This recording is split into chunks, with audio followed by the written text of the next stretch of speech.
Welcome to the Unstoppable Recording Machine Podcast, brought to you by the 2017 URM Summit, a once-in-a-lifetime chance to spend 4 days with the next generation of audio professionals and special guests, including Andrew Wade, Kane Churko, Billy Decker, Fluff, Brian Hood, and many more. The inspiration, ideas, and friendship you'll get here are the things that you'll look back on as inflection points in your life. Learn more at urmsummit.com. The URM podcast is also brought to you by Heirloom Microphones. Heirloom microphones are high-end condenser microphones with something that has never been seen in the microphone industry, a triangular membrane. With our patented membranes and our tailored phase linear electronics, your recording and live experience will never be the same. Heirloom, our microphones will help you discover clarity. Go to ehrlund.se for more info. And now your host, Joel Wanasek. What is up, my friends? Welcome back to another epic, soul-crushing episode of Dear Joel, where I hit the mic, answer your questions, bring the fire, and all kinds of other awesomeness. Geez, I should start the podcast off more like that more often, huh? What do you guys think?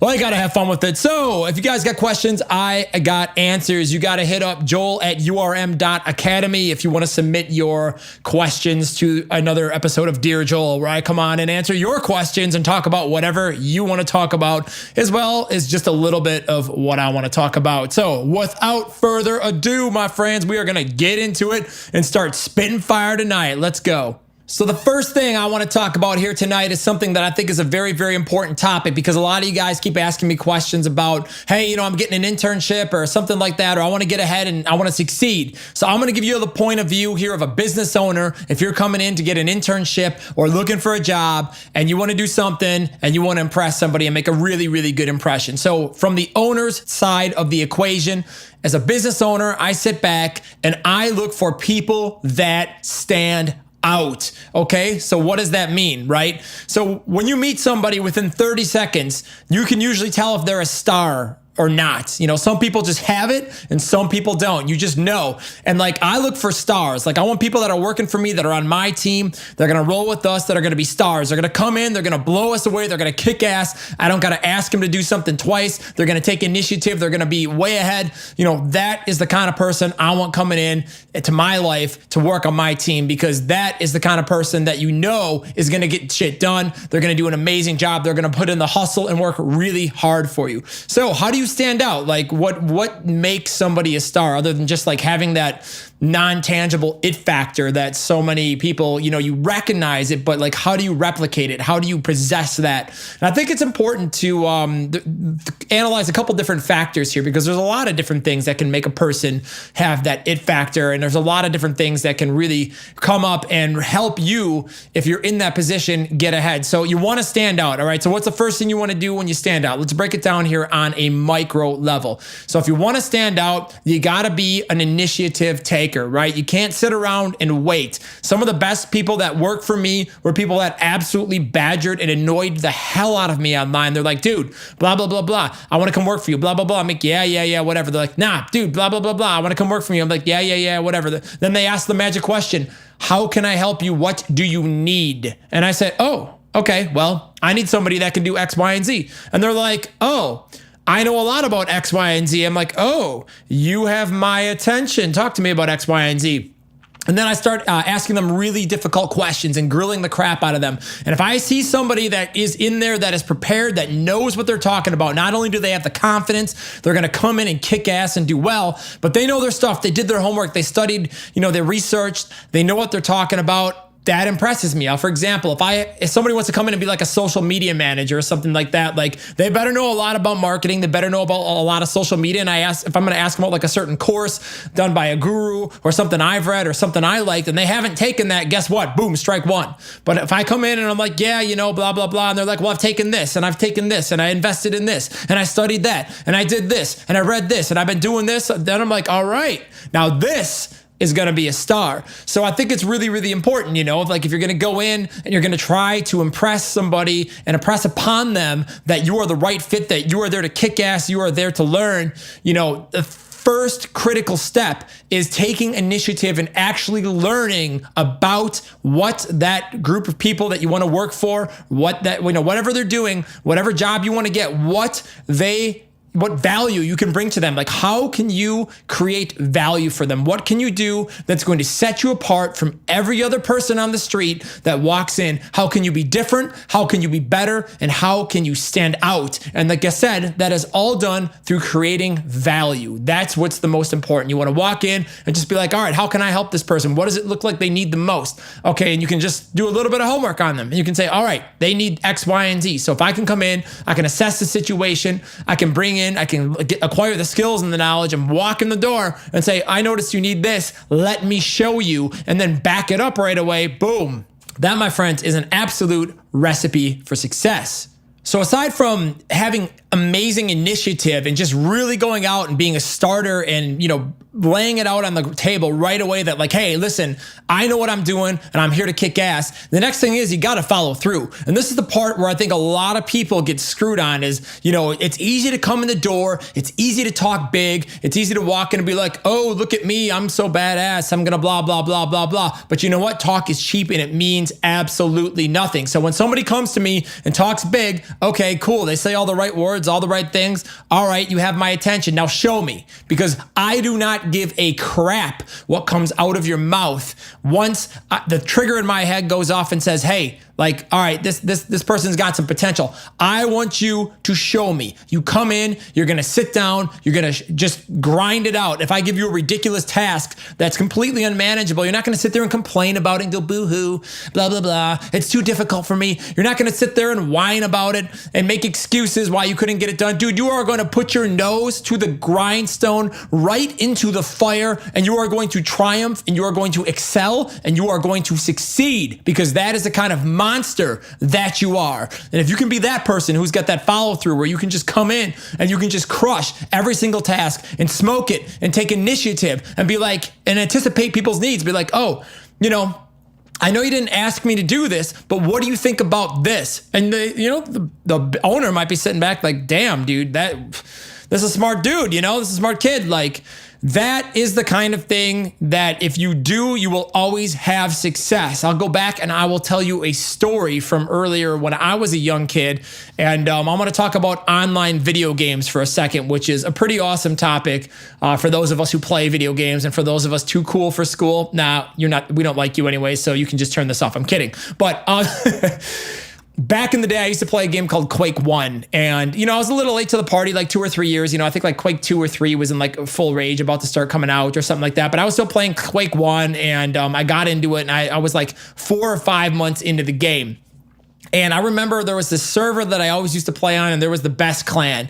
And everybody in that clan, dude, like when they would come up, man, they would just light up the screen, and they would just be like, boom, so-and-so's rocking. It was you just annihilate everybody. Like it was a free-for-all server, so you come in, you kill as many people as possible. Dude, these guys, when they came in, they wrecked the whole server and shut it down, and everybody got pissed, and everybody talked trash, and, oh, you're a bot, dude. You guys suck, blah, blah, blah, blah. And they would just talk trash. And I sat down, and I'm like, which side do I want to be on? Do I want to be with the badasses and learn from the best of the best of the best?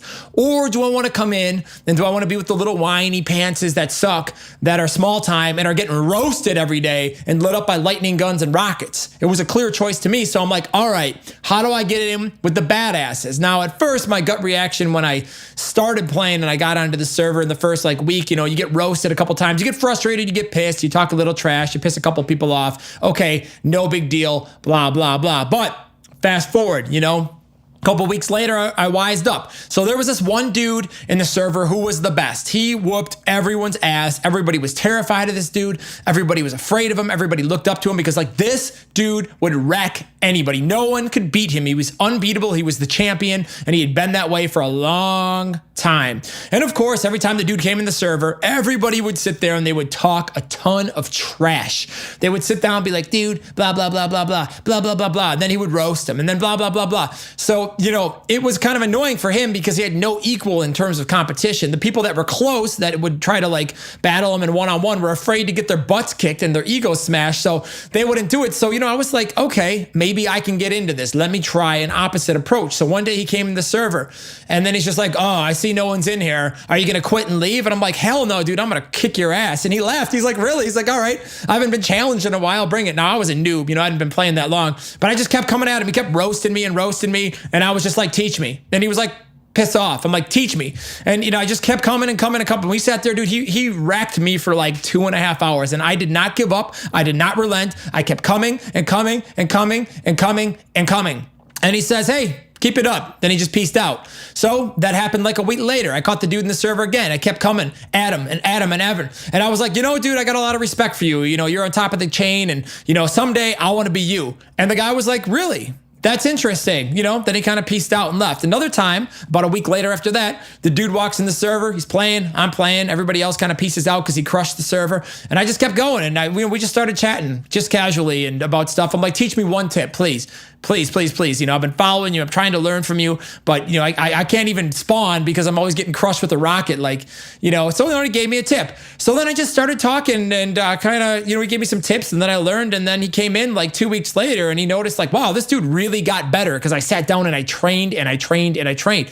And, so then he kind of taught me a little bit more and a little bit more. And I kept training and training. And every time the dude came in the server and he ran into me, I was always getting better. And all of a sudden, like I was starting to light up the server and get really good. So then one day, maybe like 2 months later, I was sitting down. He came into the server and he's like, you know what? Let me have a talk with you. He's like, kid, you got some potential and you got heart. And you're different than the other people. You don't come in and you talk trash. You come in, you show respect, and then you work at it. And he's like, that's a rare quality because 99% of the people that play this game, they come into this game and they talk trash.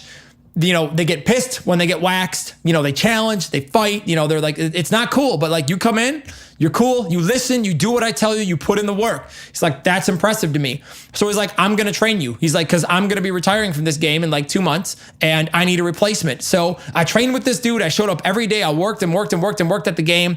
And, in like literally a period of 3 months since I started this process, I was then, by working hard and studying with the best, I was able to get to the point where I was one of the top 5% in that server. So they let me in their clan, which is something that no one had done in a long time, especially with the amount of length of time I had been playing the game. They let like maybe one person in every year or two at tops, and it's a big deal. So I got in the clan and, I became one of the top players at that time for that game. And, come on, it's a video game. It's not that big of a deal. But what's important about it is the approach, the life application and analogy for what I'm trying to explain to you here right now is that when you walk into a situation like that, and by the way, I've used this same strategy to get ahead many, many times in many different situations in business where, you just walk in, you get that one little foot in the door and then you just show and then you follow through and then you come up and you commit and you deliver and deliver and deliver.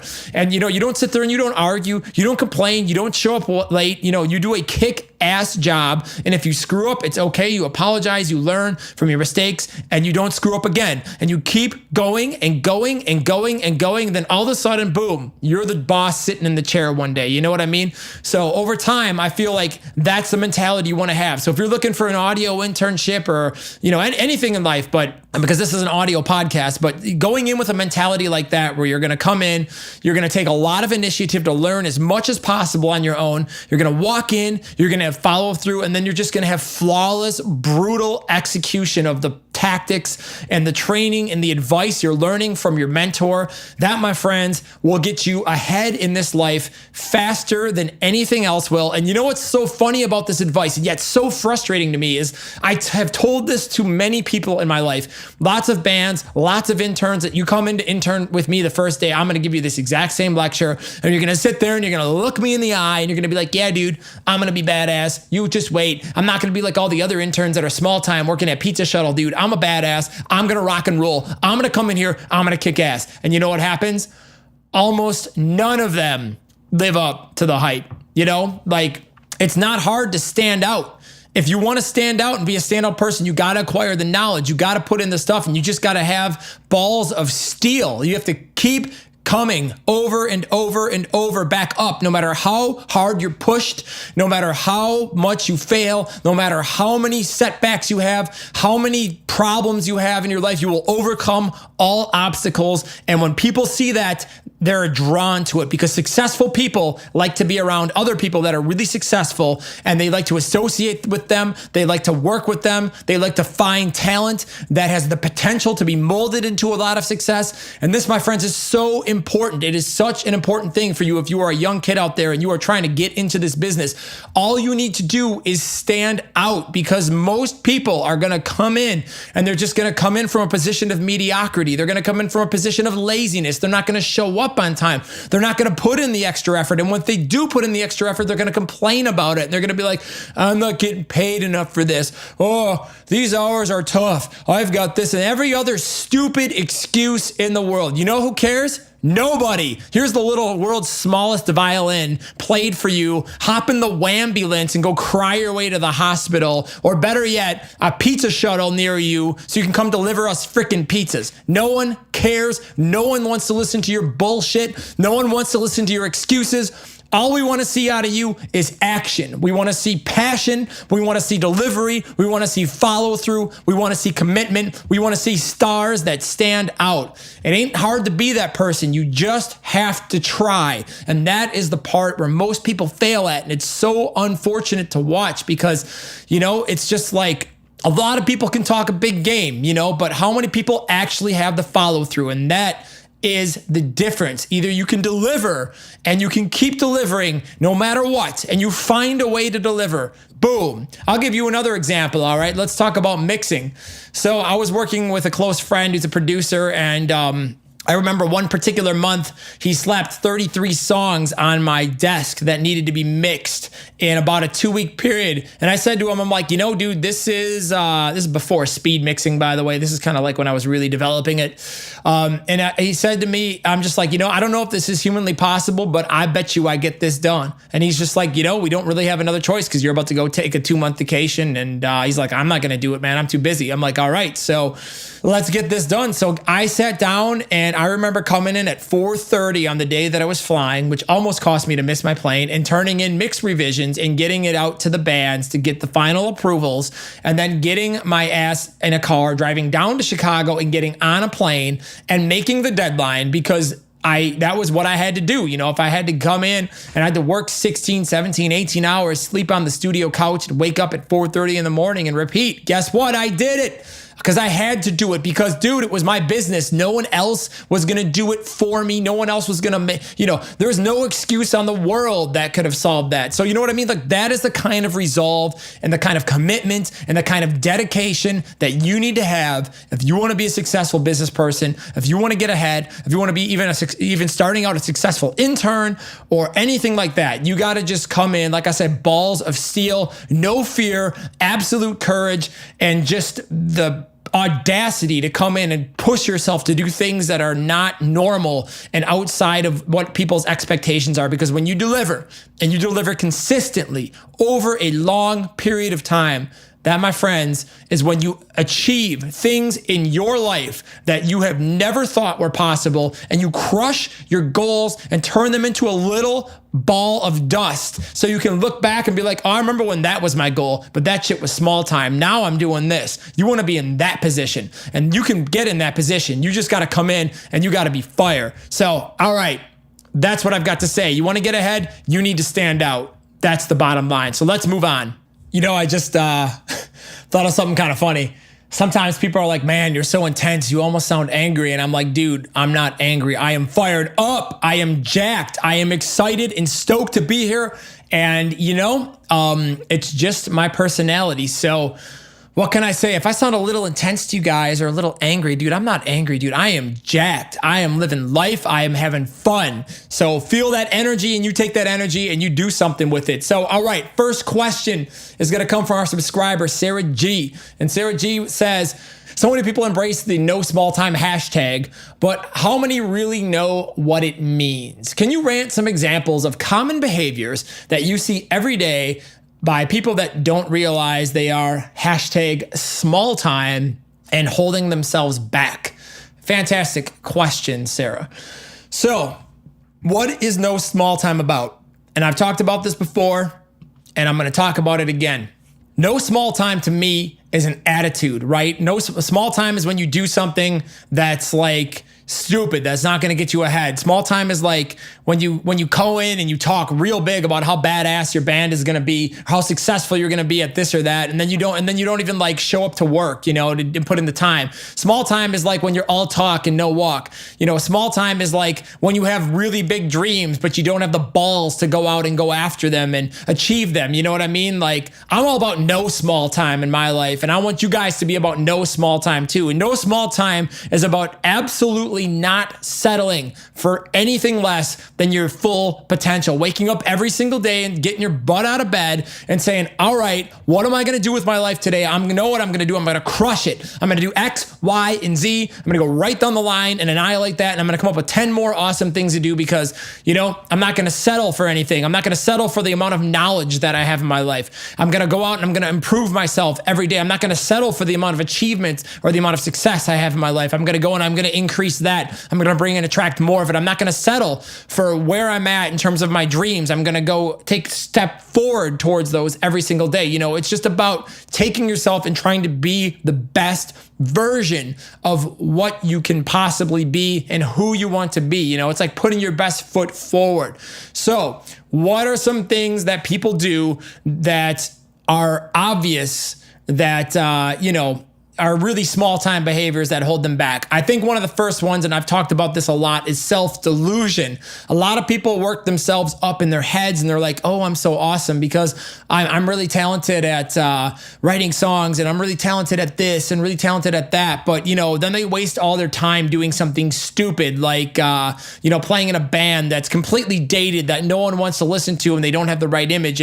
But they're like, oh man, I'm going to be a huge rock star, dude, because I know how to write great songs and I can play 6 different instruments and blah, blah, blah. But the reality of the situation is they're not out there. They're not working it. They don't know the first thing about building a brand. They don't know the first thing about building a band that's going to be successful, anything like that, but they'll sit there and they're going to delude themselves like, dude, we're just going to get huge because I'm talented. Well, guess what, dude? There's a lot of talented people out there. There's so many talented people. I've literally seen more talent in my lifetime wasted than I could ever want to admit. To me, I feel like the world is almost like a scrap pile of wasted potential and talent by people, because there's so many people that could have done so many amazing things. God, especially in this business.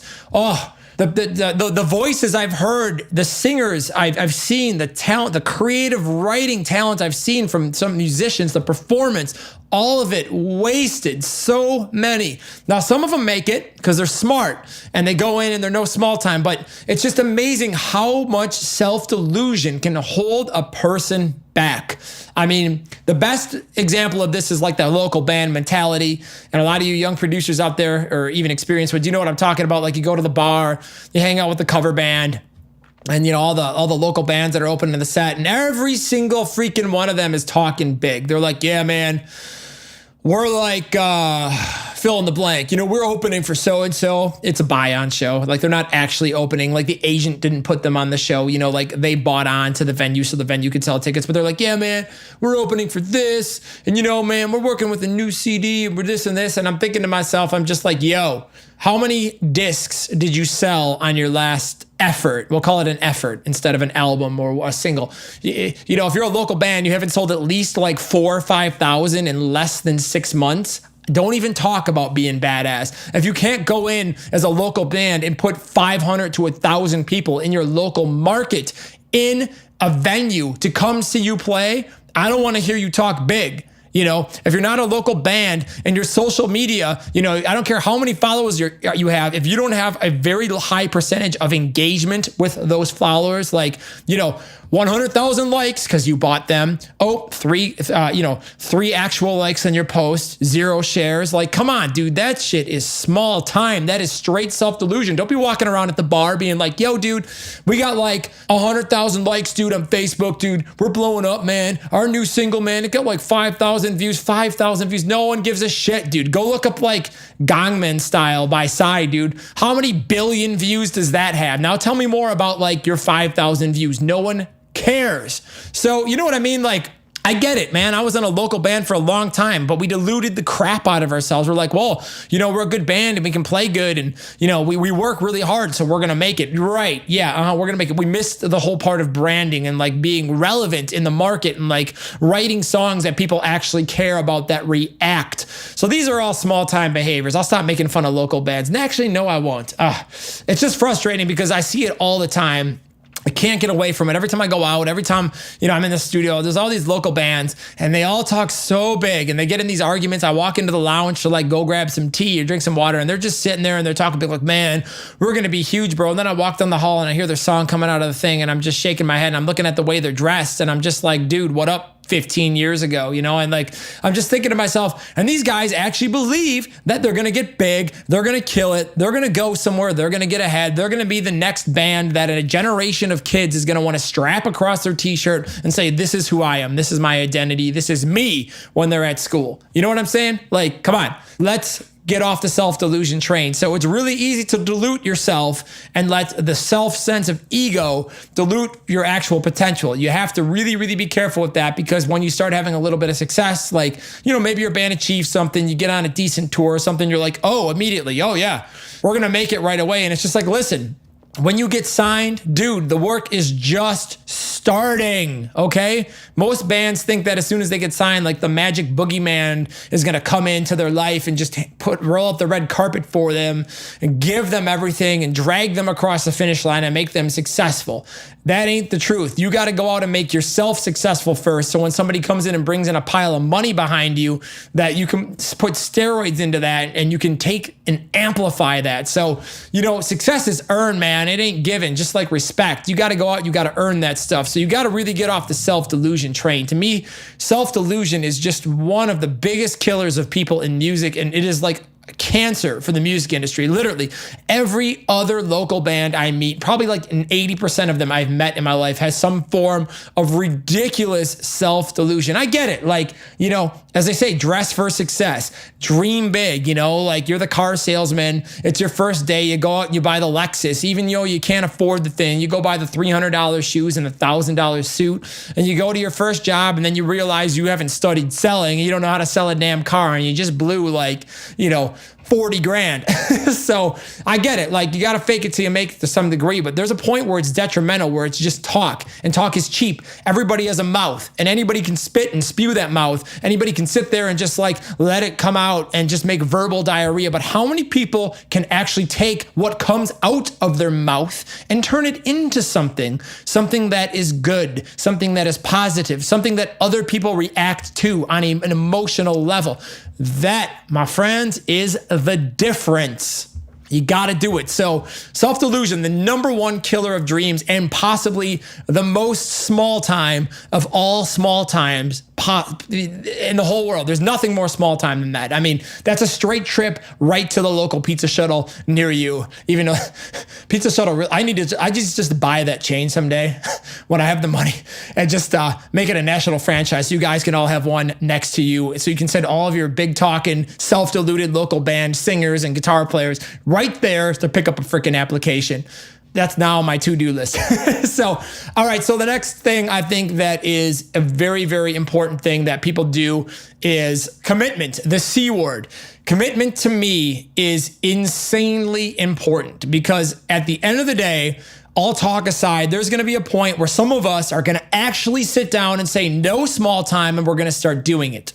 And we're going to go and we're going to start going real hard. But then something's going to happen to us. We're going to be sitting back and then suddenly, boom, setback, problem, unexpected life event. Oh boy, the world is throwing a wrench and destroyed the wheels on your car, metaphorically. And now what are you going to do? Now, this is the part where we separate, as we would say, the men from the boys, or, the women from the little girls. A lot of people, they get excited to do something and do something once or twice. And if they get a little bit of a taste of success, they'll continue doing it. But a lot of people in the world, and I would argue the vast majority of them, I believe, will get excited. They'll start doing something, and all of a sudden that first setback, no matter major, small, little, whatever, comes and then, crushes them. And then they put their hands up in the air and they capitulate, and they're like, pizza shuttle, baby. I'm going to go get that application. It sounds pretty good right now because I just got my ass handed to me by life.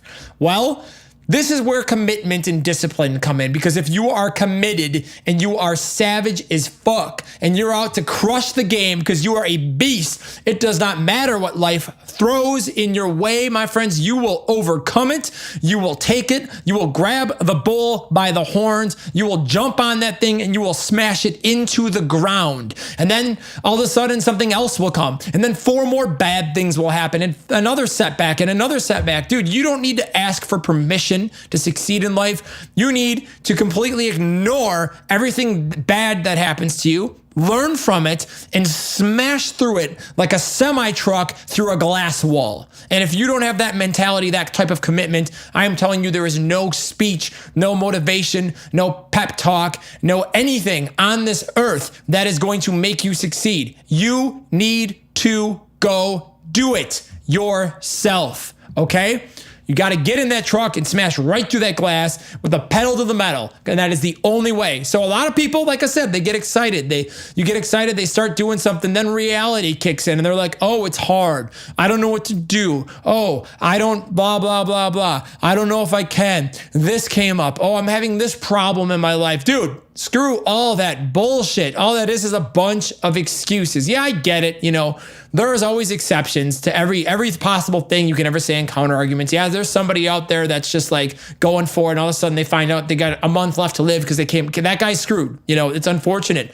In that case, you're in trouble. But as they say, if the sun is shining, there's no war, and you're not dying from something, then life is good. Go get it. Come on. Everything is temporary. You know, if it isn't going to matter in 5 years, so what? I'll give you an example. A subscriber of mine hit me up the other day and he was like, yo, I got this thing. I had a really big label potential and this and that happened and I screwed up the gig and I ruined the relationship and, you know, life happened and I'm terrified. I feel like it's ruined my career. And I'm like, dude, it doesn't matter if you think you ruined your career or not, because one label, one band, one project is not going to make or break your career. It is going to be hundreds of projects over time that will make your career. You know, you screw up, you do a record, it doesn't sell. That label blacklists you off your producer, you know, off the producers they're ever going to hire again. Who cares, dude? It does not matter. You will go out, you will find your thing. You just got to keep going. So you got to get with the commitment. You know, the commitment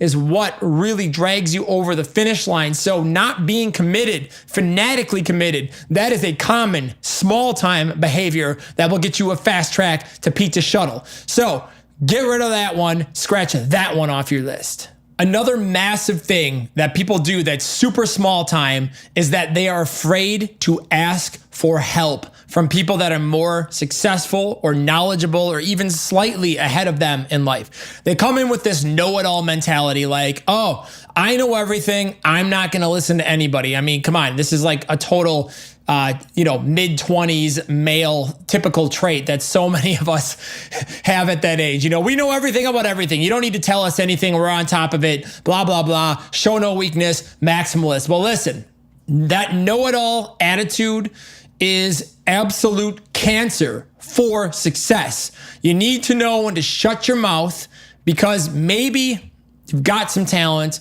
Maybe you're brilliant at some things. Maybe you're really successful at some things. But dude, that does not mean you know everything. That does not mean you can learn something from somebody else. I mean, come on. You can't be a know-it-all, all right? So you gotta go and find people and learn.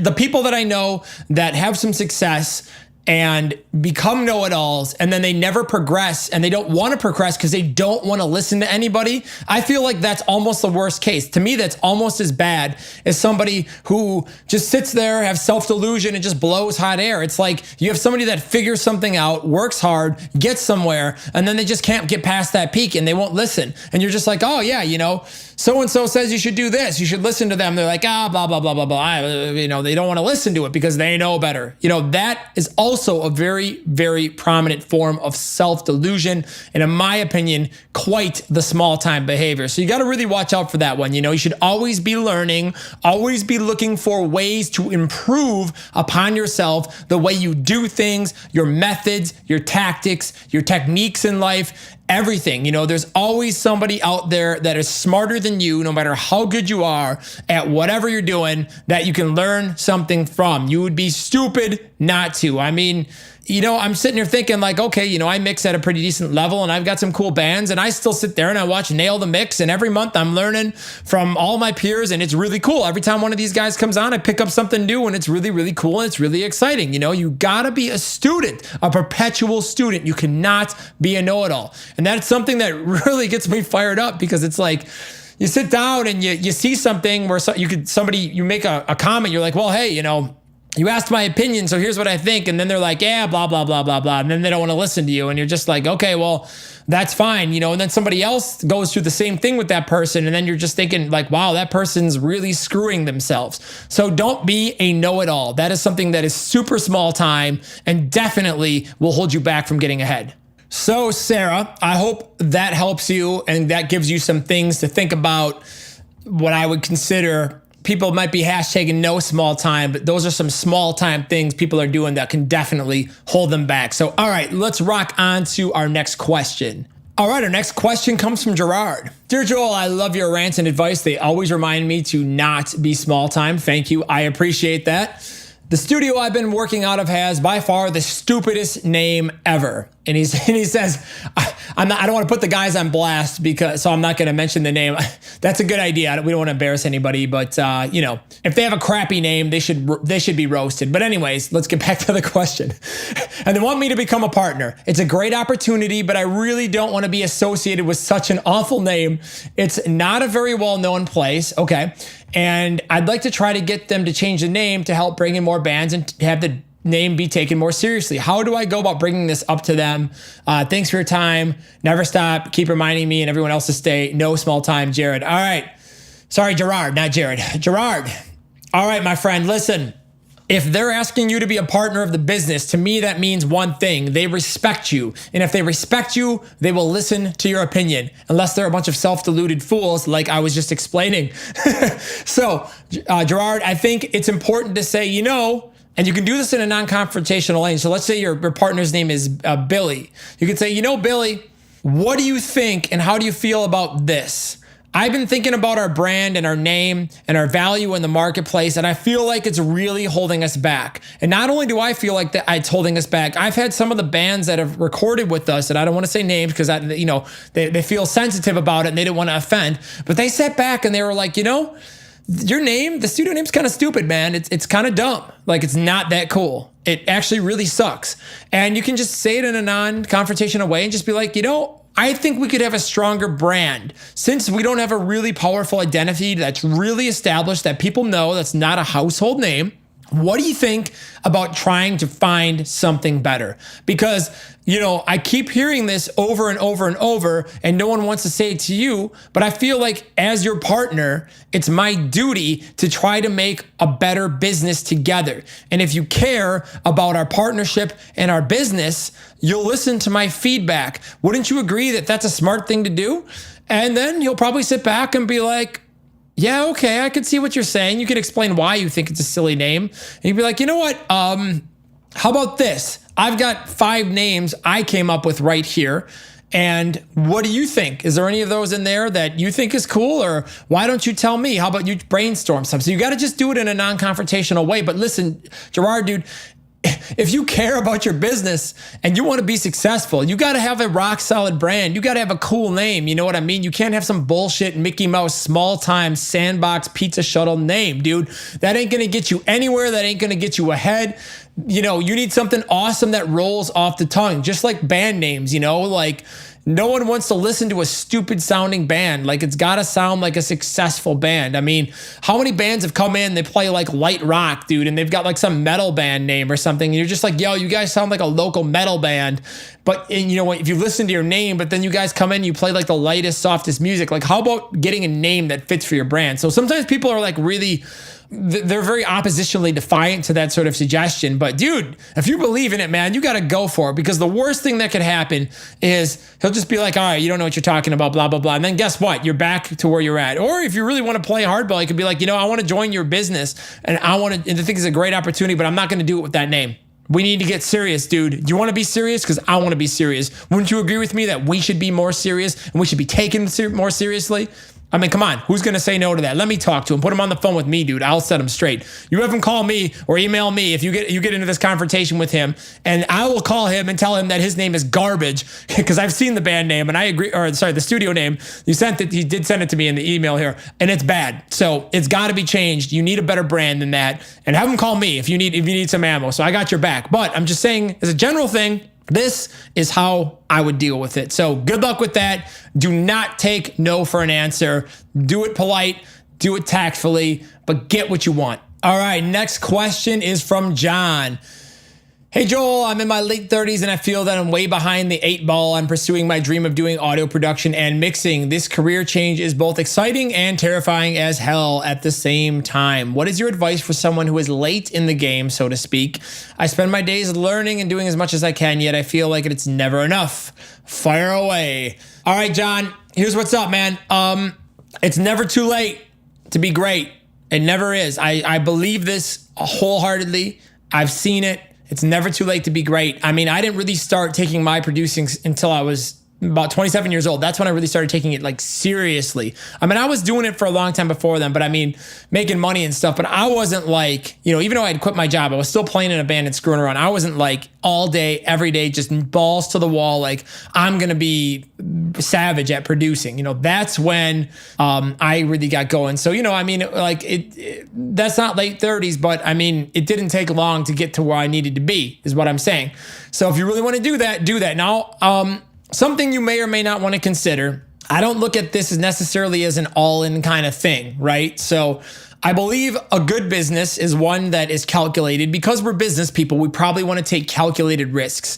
And what I mean by that is we want to sit back and we want to think about it and just take our time. So maybe you have a normal job or you had a normal job that allows you to go out and, make some money and pay your bills while you're working on your career or your new career that you want.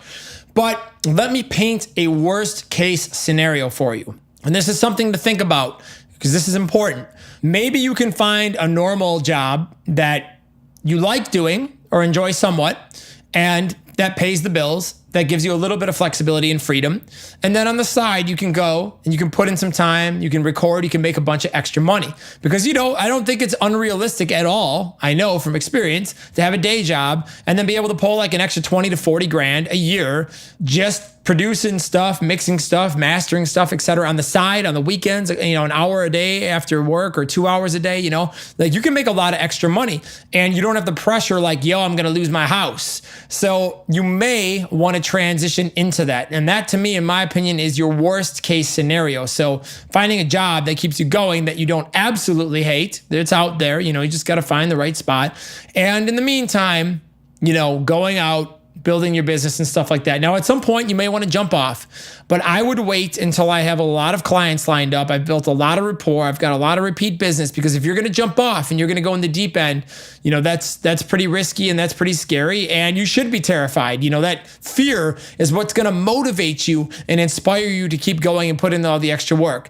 So I would just be calculated about it. I wouldn't do anything crazy, but I would transition smoothly. Don't delude yourself. You'll know when it's really time. Your gut will tell you to take the jump. And even if you fail, you can always go back to where you started. So you're really not losing anything. You don't lose anything by not doing it. So you got to go for it.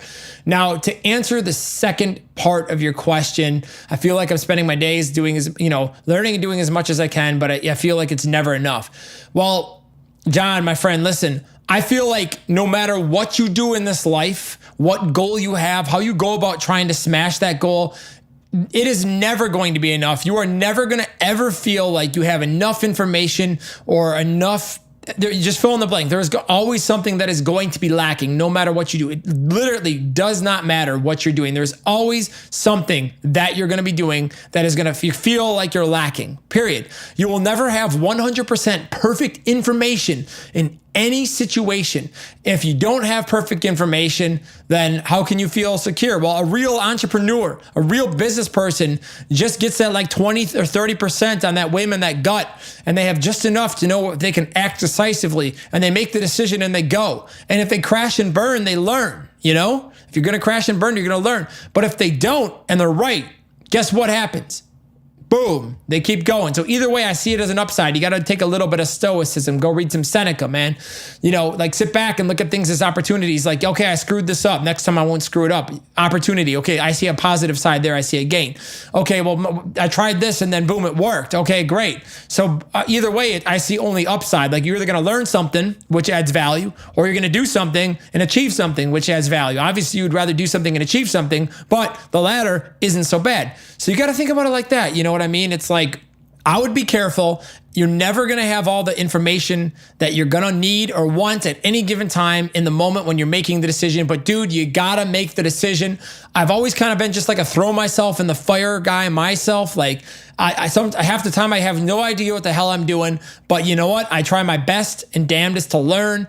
And that, my friend, over time is the only skill that you need, is the ability to acquire the information, to execute it, and to stay committed to doing it. So John, good luck to you. Crush it, buddy. All right, our next question comes from San. He says, hey, Joel, I'm in my last year at Berkeley. I want to go out with a hashtag no small time bang and carry my passionate work ethic into the music world with me. I've been a lazy stoner for the past 3 years, so I've been struggling with the resistance I face as I sit down to either mix or practice guitar. Last month, I've improved slightly with my work habits, but recently I've talked myself out of working. It's really getting me down. I've gained so much from the LDFC training and gut training that he's referring to the speed mixing course, and I'd hate to see my routine fall flat just because I don't feel like doing it. So my question is, how do you get out of bed even when you don't feel like it? How do you love the work when you don't feel like working? This is a great question, San, and this is going to be a pretty damn controversial answer, and it's probably going to piss off a lot of my stoner friends, and I'm just going to preclude this. I'm not into drugs. I never have been. I'm not a fan. I'm not an advocate of them. I'm very, very opinionated on this, so tune out if you're easily offended, or if you want a reality check, keep fucking listening. So, here's my stance, San. I feel like you need to lay off the green bullshit, okay? Because like, okay, I get it. For some people, marijuana, whatever you're on, you know, it can help you. Some people.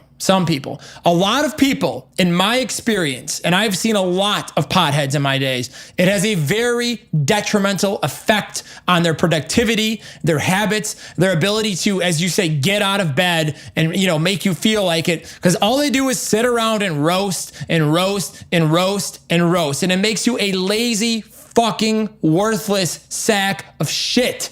That's what it does to people. And you know what? I don't want to feel like a lazy, worthless sack of shit. And I don't want to watch somebody who I know has incredible potential, that has heart, that has fire, that has the drive and the determination to go out and conquer the fucking world, sit around and be held back by a little freaking recreational plant. So you know what, son? I think it's time for a day of reckoning for you. You need to cut the green bullshit out of your life, take control of your life, and man up and do something. Now, here's the thing. Like I said, I get it.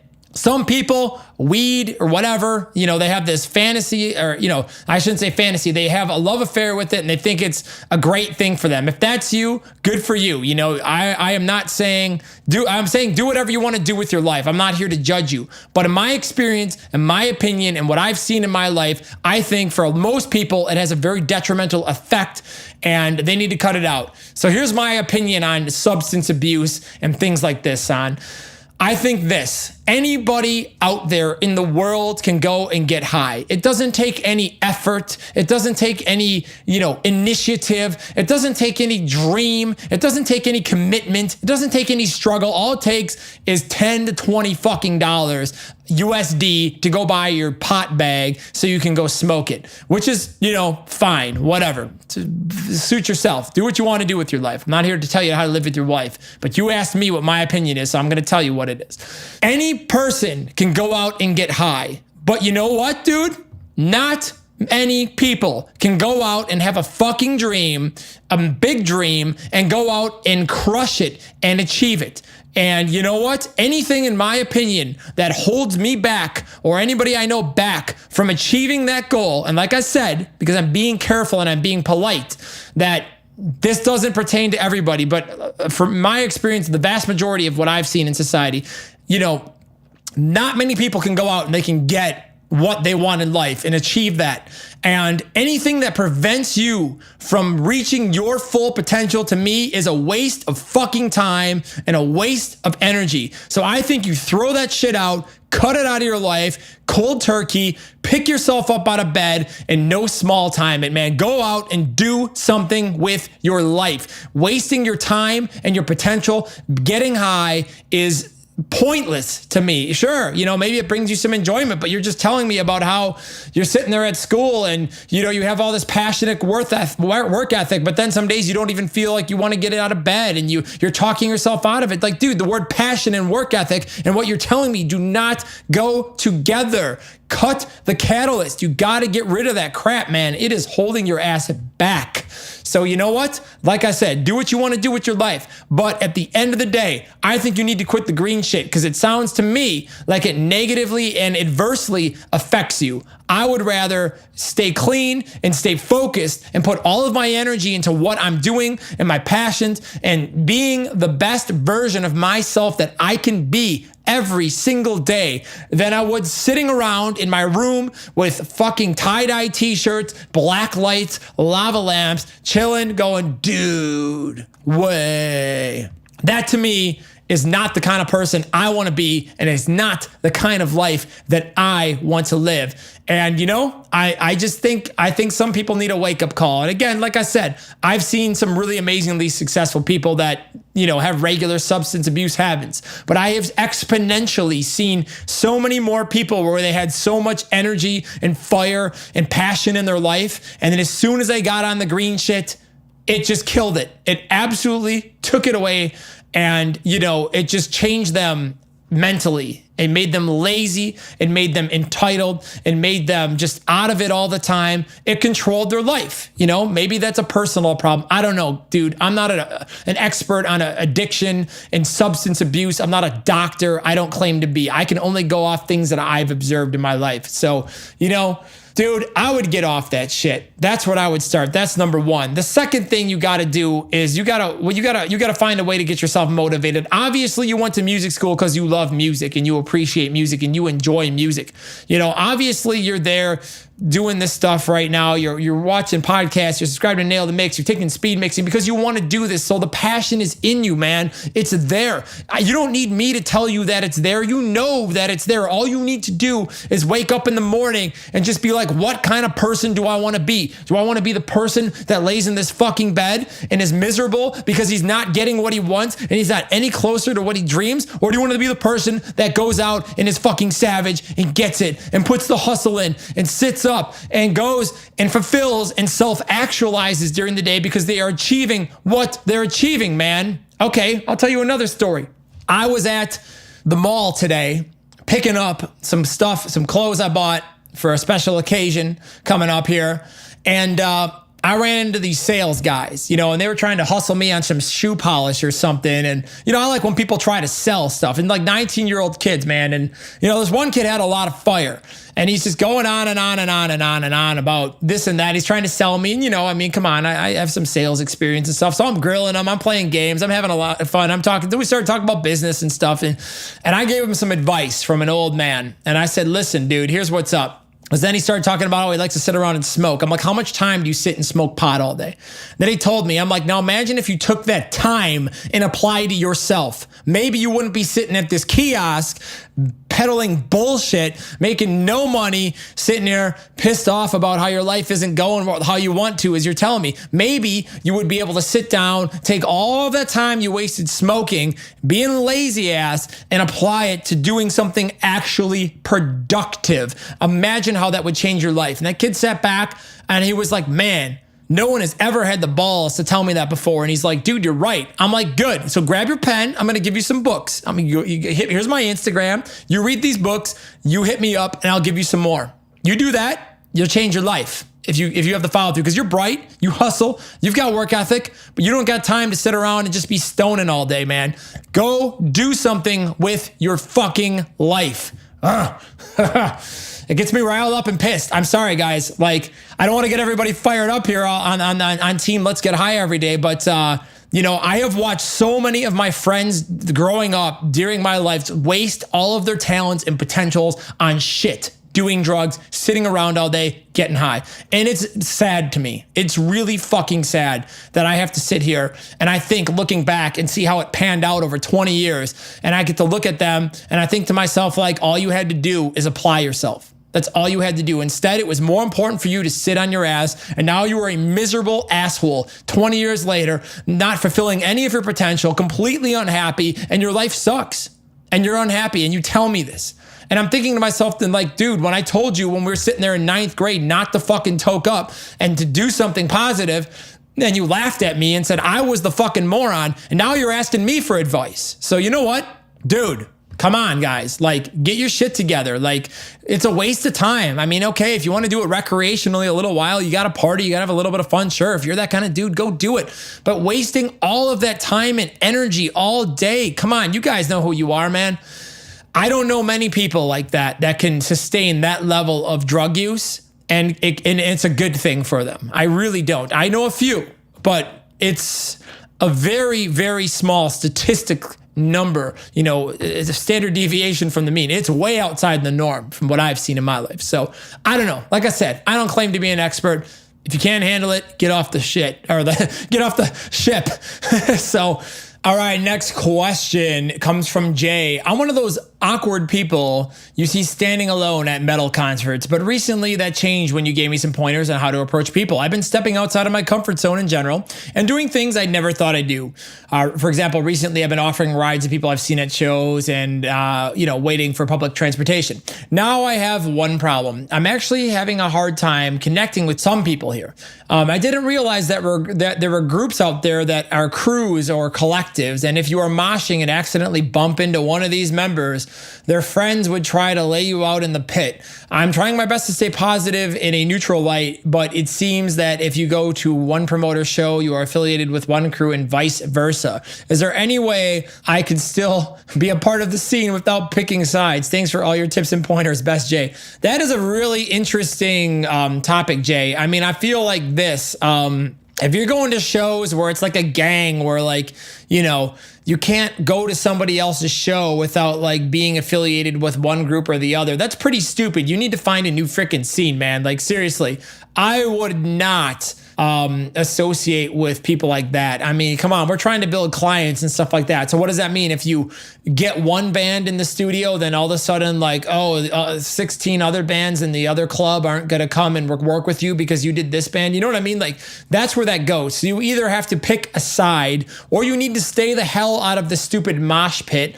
Like, why don't you just go and make friends and hang out with the bands and stuff like that and focus on growing your business instead of focus on dancing around like an idiot and throwing fists? You know what I mean? Like, we're supposed to make the music for those people to, go and mosh to, and we're not supposed to be moshing to it. You know what I mean? So, all you need to do is get clocked in the ear or something like that, and have traumatic injury to your eardrum or something like that, and you're screwed. So listen, I think it's best to play neutral. It's best to stay out of the stuff like that. Work on making relationships and friends with the bands, and stay out of the crews and collectives club. Because, dude, that sounds like it's a complete waste of time. But more importantly, dude, you should probably go out and start meeting some other people in some other scenes. You know what I mean? Where, like, you're not going to get beat down because you worked with some band or something stupid like that, man. Like, seriously, that's like infantile bullshit. Like, I mean, it's hard for me to understand like a 16-year-old kid mentality like that. You know what I mean? Like, I don't know. It's dumb, but I get it, right? So I would find a new scene, and try to pick the best stuff you can out of that one. All right, our next question comes from Aran. It is, Dear Dark Lord of No Small Time, I always seem to be struggling when mixing backing vocals that are supposed to sound glued together. Usually they end up sounding too defined and clear, which isn't always the approach the client wants. What is your approach to backing vocals? And do you have any advice for me dealing with this issue.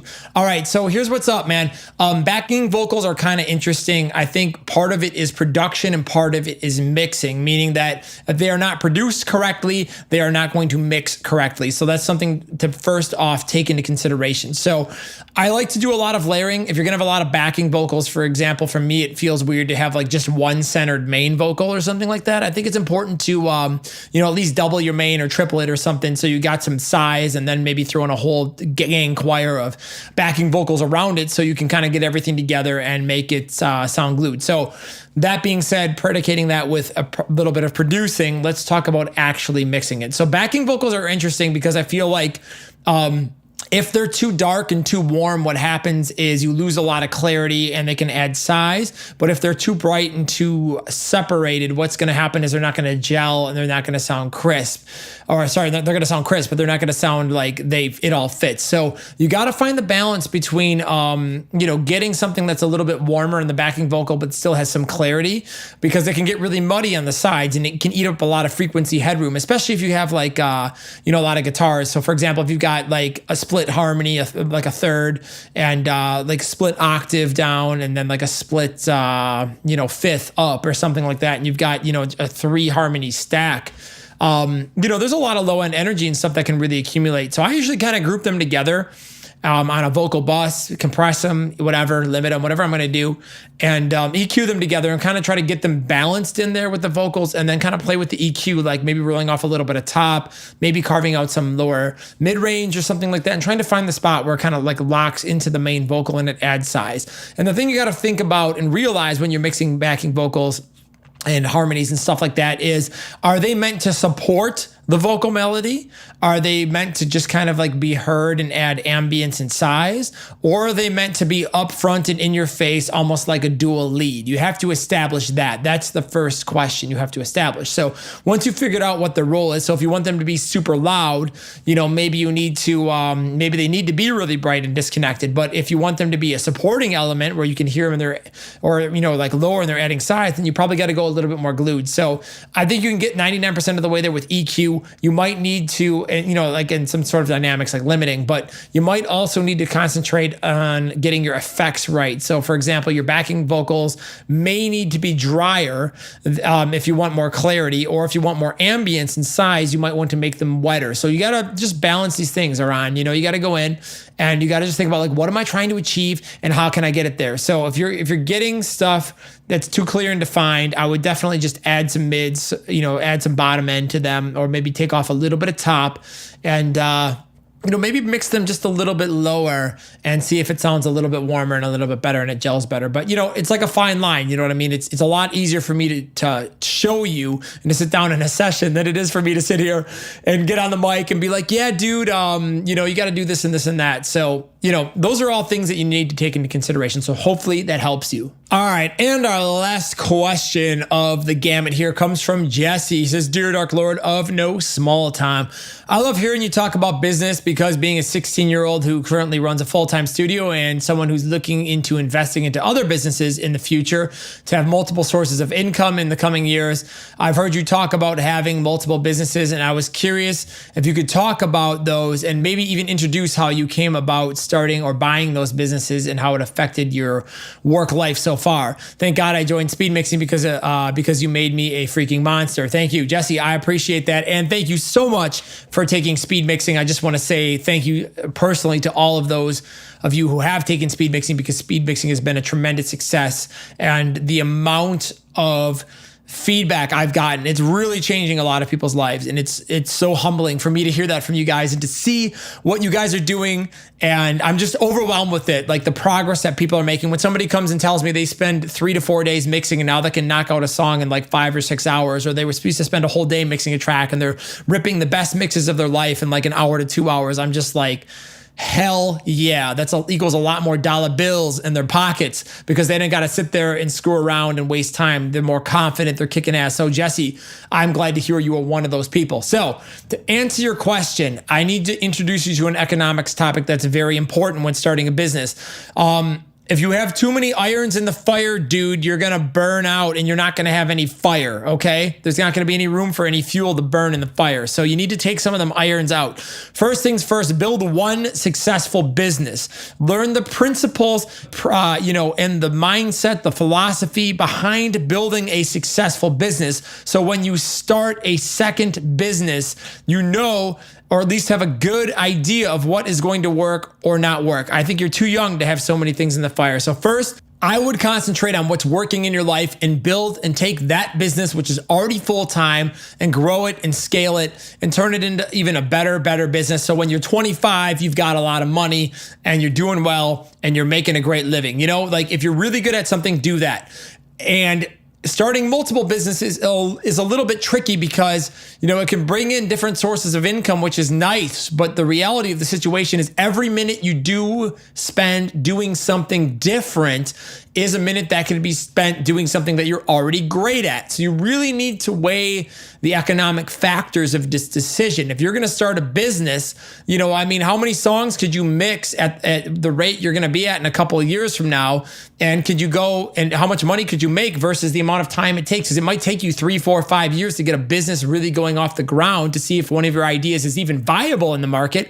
Now think about how many songs you could have mixed if you were focusing on that. So you got to think about the trade-offs. The real cost of doing something is the alternative costs of the usage of that time. Do not ever forget that, Jesse. It is so important.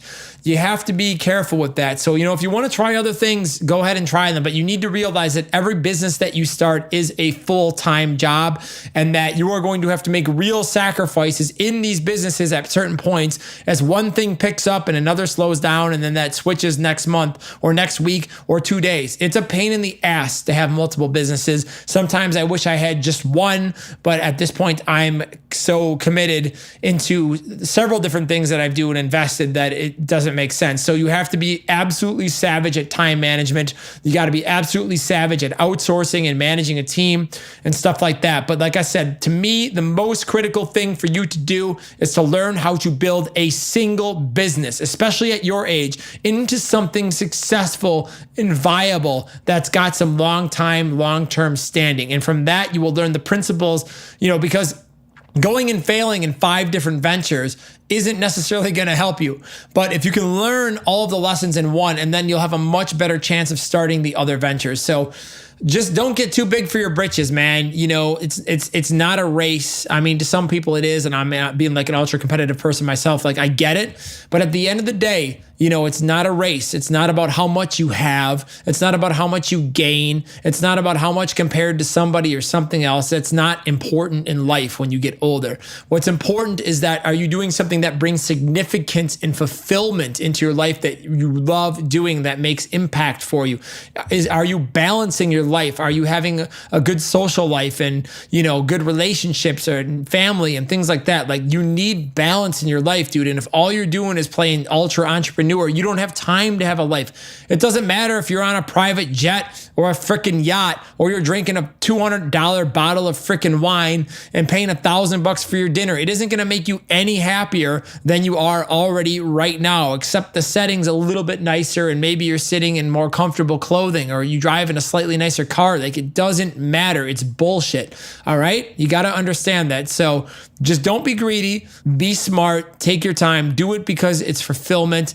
Yeah, you know, diversifying your income, of course, can be important. It could be useful and it can be smart. But like I said, don't bite off more than you can chew. And given that you're 16, probably tells me you're still in school. So, you know, go build what you're good at and excel at that, you know, and then if you have time and passion, put it into something else and, you know, do multiple things. But just be careful because like I said, you can really run into a lot of problems with opportunity costs and it can really cost your businesses and all of your businesses can suffer and they can all fail if you do not balance correctly. It's a very dangerous tightrope and it's easy to admire people that own 400 companies and things like that. But at the same time, you know, these people are freaks of nature. They're unicorns, man. They're not the normal people. And I get it. Like, dude, everybody thinks they're the exception. You know, everybody thinks they're special. I've got news for you. None of us are special. None of us are the exception. You know, there's only one, you know, one person that gets to be 1 in a billion. So, you know, just Just be careful with that. I'm not saying don't do it. I'm saying if you're going to do it smart and do it right, because, even somebody like me, who's a very high performer, struggles with it, man. It's freaking hard. It's hard to keep up with everything, especially when things really start growing and popping. Like, dude, one business can grow to the size where you as an owner can barely know everything going on and see everything going on. Like, you're like, what? That guy works for us. I didn't even know. When did we hire that person? Oh, that person works for like crazy shit like that happens, man. And it's reality. There's a point where it grows out of your own control in your small little world. So you need to be prepared to be able to handle that if you want to run more than one business, dude. It is tough. Tough. And what's even tougher is if you screw up your personal life because you're spending too much time doing that crap. So you know what? Keep that stuff in mind. So, Jesse, my friend, I hope that helps you. Keep putting the hustle in. No small time it. Crush it. Just be smart about it and be patient. Patience, my friend. You have a lot of life left in you. You got a lot of life ahead of you. So, my friends, with that, I am finished here for tonight. I'm going to rock and roll on and go take care of some other business. So, if you got questions, you want to be on an episode of Dear Joel, shoot me. It's joel@urm.academy. I just want to take a second here to remind some of you guys that are really, really serious about audio. The premier event in audio education is going down this year in December. We've got the first ever annual URM Summit. We've got masterminds coming in. We've just got an all-star cast. We've got, Finn McKenty and Kane Churko and Billy Decker and Brian Hood and Andrew Wade, me, AL, and Joey are going to be there. Dude, we have got an all-star team of dudes coming in that are going to teach you some amazing stuff. You do not want to miss this opportunity. The summit is going to be like nothing else in audio. It's nailthemix.com/summit. Go and check that out. It is going to be like nothing else. I think, speed mixing has changed a lot of people's lives. I feel like the people that go to the summit, it's just going to be the next level. It's going to be crazy. I am so excited about the things that we're planning. It's going to be awesome. So you guys get over. That's nailthemix.com/summit. You check that out. Thank you so much for listening, hanging out. Love answering your questions. Love doing this. I hope to answer more of your questions on another episode of Dear Joel. So I'm going to sign out and just be like, yo, podcast theme, go. Boom. The Unstoppable Recording Machine Podcast is brought to you by the 2017 URM Summit, a once-in-a-lifetime chance to spend 4 days with the next generation of audio professionals and special guests, including Andrew Wade, Kane Churko, Billy Decker, Fluff, Brian Hood, and many more. The inspiration, ideas, and friendship you'll get here are the things that you'll look back on as inflection points in your life. Learn more at urmsummit.com. The URM podcast is also brought to you by Heirloom Microphones. Heirloom Microphones are high-end condenser microphones with something that has never been seen in the microphone industry, a triangular membrane. With our patented membranes and our tailored phase linear electronics, your recording and live experience will never be the same. Heirloom, our microphones will help you discover clarity. Go to ehrlund.se for more info. To get in touch with the URM podcast, visit urm.com/podcast and subscribe today.